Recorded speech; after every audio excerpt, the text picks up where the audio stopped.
ॐ सहनाववतु सहनौ भुनक्तु सह वीर्यं करवावहै तेजस्विनावधीतमस्तु मा विद्विषावहै। ओम शांति शांति शांति। हरि ओम। तो अब भगवान इस श्लोक कहते हैं, यो माम अजम अनादिम च वेत्ति लोक महेश्वरम असम्मूढ़ समर्थ्येषु सर्व पापैः प्रमुच्यते। तो जो मुझको अजन्मा अर्थात वास्तव में जन्म रहित अनादि और लोकों का महान ईश्वर इस प्रकार के तत्व से जानता है, वह मनुष्यों में ज्ञानवान पुरुष संपूर्ण पापों से मुक्त हो जाता है।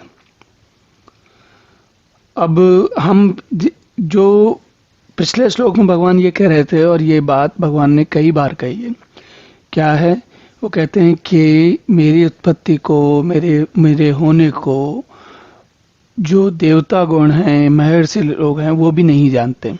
वो क्यों नहीं जानते? क्योंकि सबका आदि कारण मैं हूँ।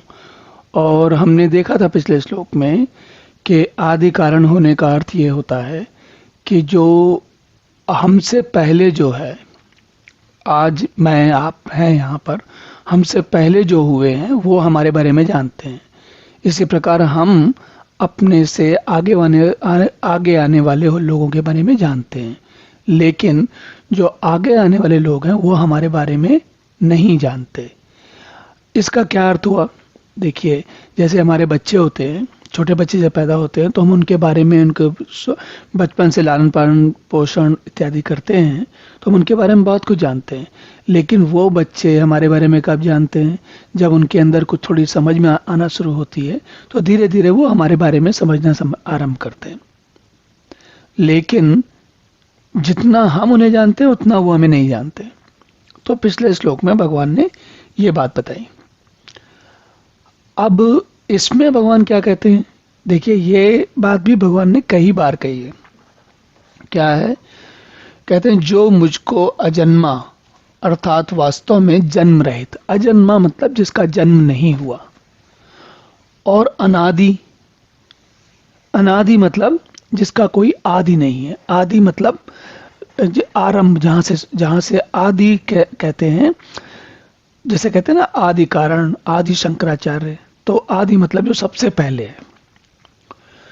तो भगवान ये कह रहे हैं कि जो लोग, जो व्यक्ति, जो भी ऋषि मुनि व्यक्ति इसलिए कह रहे हैं भगवान, क्योंकि हम जो भी चेतन सत्ताएं हैं उनमें सब में व्यक्ति सबसे श्रेष्ठ है, मनुष्य सबसे श्रेष्ठ है। तो भगवान ये कह रहे हैं कि जो मुझे अजन्मा, जन्म मतलब जिसका जन्म नहीं हुआ, अनादि जो इसका कोई आदि नहीं है। आदि होता है सबसे पहला, और जिसका कोई आदि नहीं, इसका मतलब वो सबसे पहले से भी पहले है। और लोकों का महान ईश्वर। अब स्वाभाविक बात है, हमसे पहले जो हुए वो हमारे बारे में हमारे ईश्वर हुए। कैसे ईश्वर हुए? देखिए, एक छोटा बच्चा पैदा होता है, अगर उसके माँ बाप नहीं होते किसी बच्चे के, तो उसको कौन पालता है? समाज पालता है। लेकिन समाज का अर्थ हुआ कि उस समय के जो समर्थ लोग होंगे वो पालते हैं, या फिर माँ पिता पालते हैं। बच्चा अपने आप तो नहीं पलता। तो इसी प्रकार वो उन छोटे बच्चों का, जब तक कि बच्चे किसी कारण के अपने आप को संभालने लायक नहीं होते, तब तक क्या कहते हैं, माँ और पिता उन्हें संभाल रहे होते हैं। तो और उनके सारे कामों का नियंत्रण, माँ बाप बच्चे के सारे कार्यों का नियंत्रण और अनुशासन और उसकी जो जिम्मेदारी है, वो सभी कुछ माँ और पिता की होती है।